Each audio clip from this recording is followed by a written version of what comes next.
प्यारे बच्चों नमस्कार। लेक्चर नंबर 4 में आप सभी लोगों का स्वागत है। अभी हम पिछले लेक्चर नंबर 3 में टाइप्स ऑफ रिलेशन पढ़ रहे थे, जिसमें हम लोग एम्प्टी रिलेशन और आपका इन्वर्सल रिलेशन और रिफ्लेक्सिव रिलेशन के बारे में हम लोगों ने पढ़ा। चौथा टाइप का आपका रिलेशन है फोर्थ, सिमेट्रिक रिलेशन। तो सिमेट्रिक रिलेशन क्या होता है? ये relation R is said to be symmetric relation if AB belongs to R implies that BA belongs to R। हम यहाँ पर एक रिलेशन जो है R डिफाइन करेंगे। यह है रिलेशन R, ठीक है।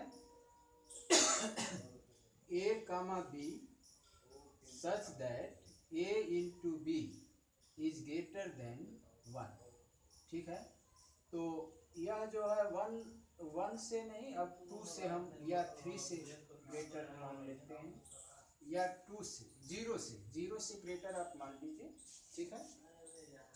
तो यह हम एक रिलेशन ले लेते हैं जिसमें ए बी दोनों A B belongs to R, माने सेट ए को बिलोंग करेंगे। अलग अलग है ना, तो सेट ए को ये बिलोंग करेंगे।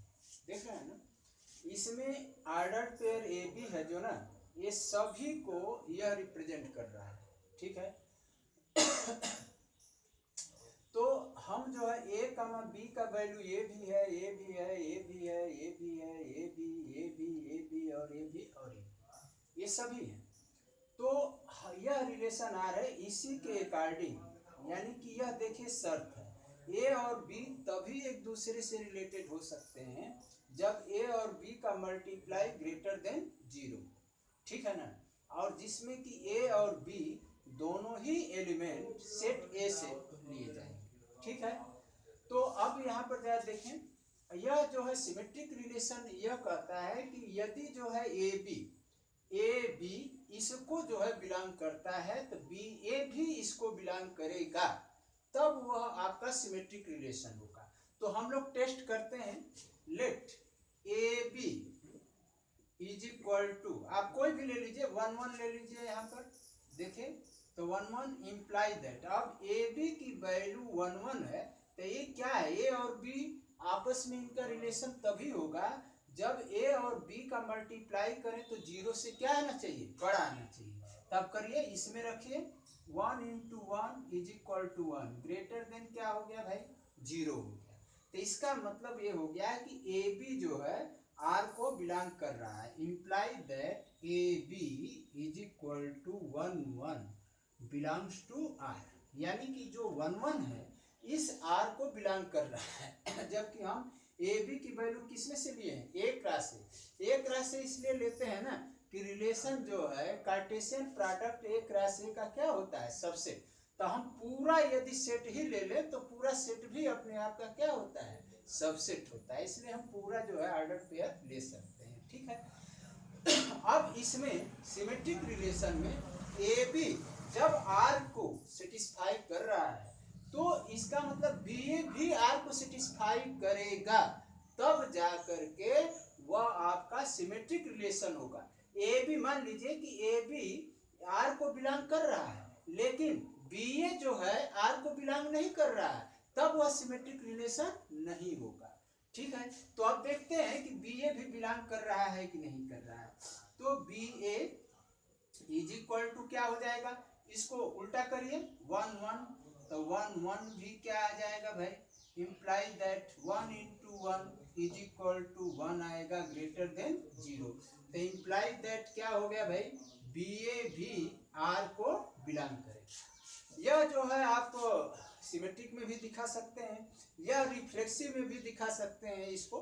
ये जो है ये वाला आप रिफ्लेक्सिव में दिखाएंगे, ये नहीं, समझ गया ना, क्योंकि उल्टा जो है केवल सिमेट्रिक में किया जाता है। तो यह सेम है, देखिए b की वैल्यू a के बराबर है। अब हम दूसरा लेते हैं, देखिए 1 2 ले लेते हैं, तो देखते हैं कि 2 1 है कि नहीं इसमें, ठीक है। तो 1 2 लेट 1 2 बिलोंग्स टू r, ठीक है।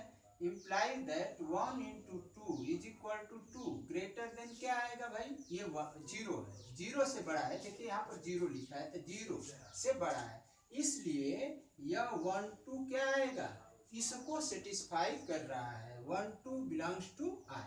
हम कहाँ से लिए हैं 1 2 तो एक राशि में से लिए हैं, लेकिन आर को इसको सेटिस्फाई करना चाहिए पूरी बात को, ठीक है।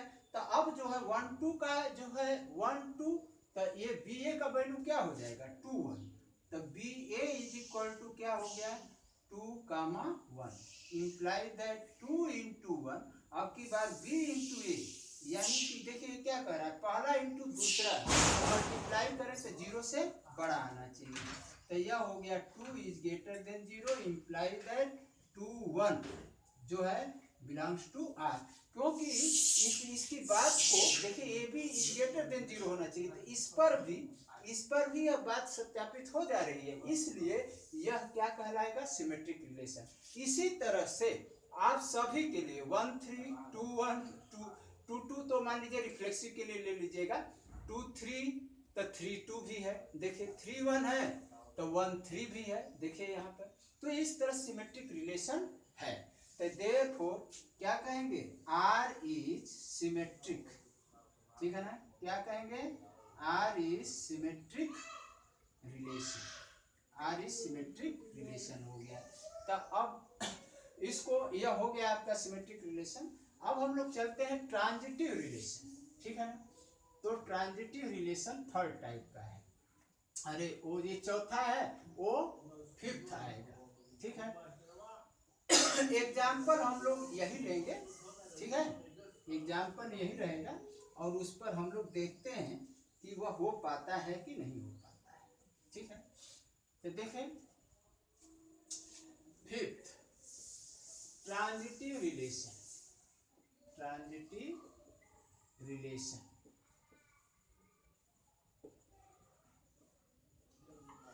ट्रांजिटिव रिलेशन में बच्चों इसका हमें ये ध्यान रखना होता है कि दो ऑर्डर पेयर जो है आर को बिलोंग करने वाला, इस आर को बिलोंग करने वाला लेते हैं और उन दोनों ही ऑर्डर पेयर के पहला ऑर्डर पेयर का फर्स्ट एलिमेंट, दूसरे ऑर्डर पेयर का सेकेंड एलिमेंट लेकर के एक थर्ड जो है ऑर्डर पेयर बनाते हैं, और वह भी यदि इसको सेटिस्फाई करेगा रिलेशन आर को, इस आर को सेटिस्फाई करेगा, तब वह ट्रांजिटिव रिलेशन होगा। तो उसको हम डिफाइन इस तरह से करेंगे, a relation are is said to be transitive relation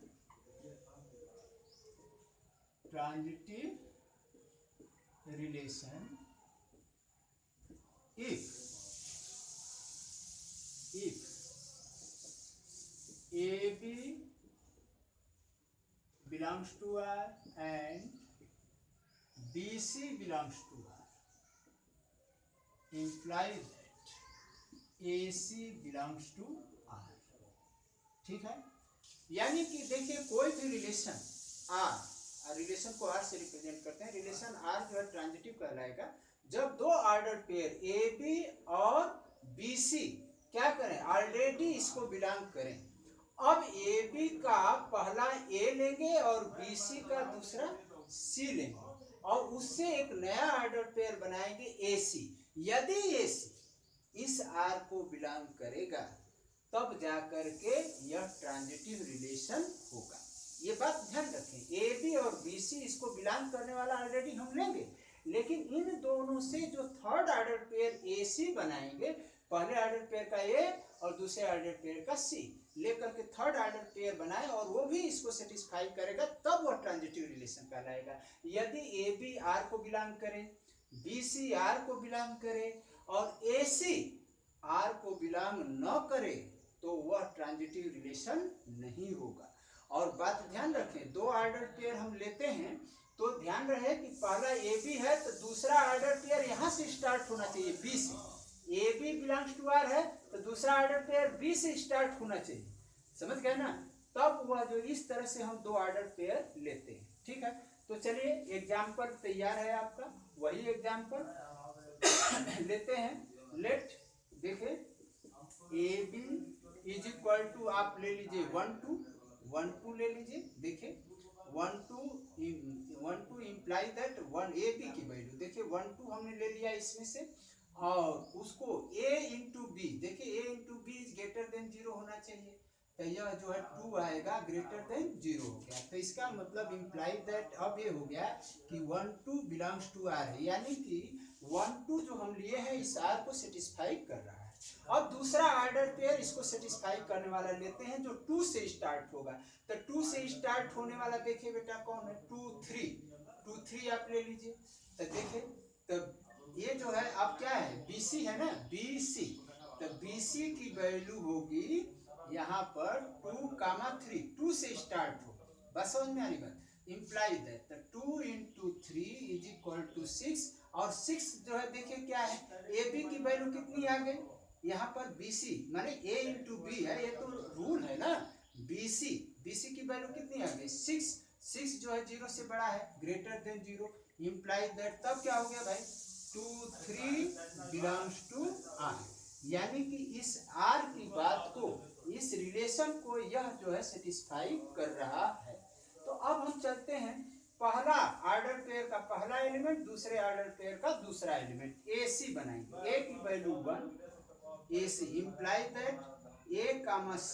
तो देखिए A की वैल्यू 1 है और C की वैल्यू 3, देखिए C की वैल्यू 3 हो गई, ठीक है।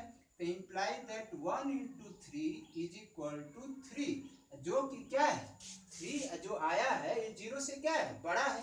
तो इसलिए इम्प्लाई दैट हम कह सकते हैं कि 1 3 बिलोंग्स टू R।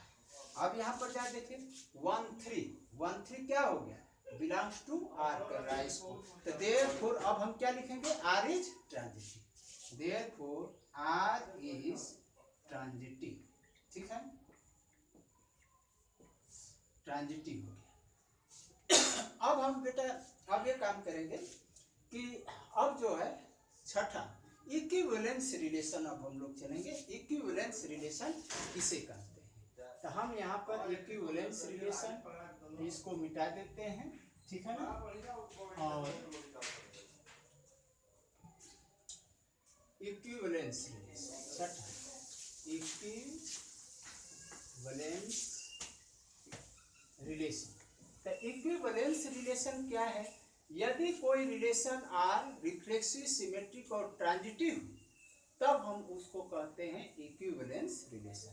यानी इक्विवेलेंस रिलेशन प्रूव करने के लिए आपको रिफ्लेक्सिव, सिमेट्रिक और ट्रांजिटिव प्रूव करना पड़ेगा, ठीक है ना। ये relation R is said to be an equivalence relation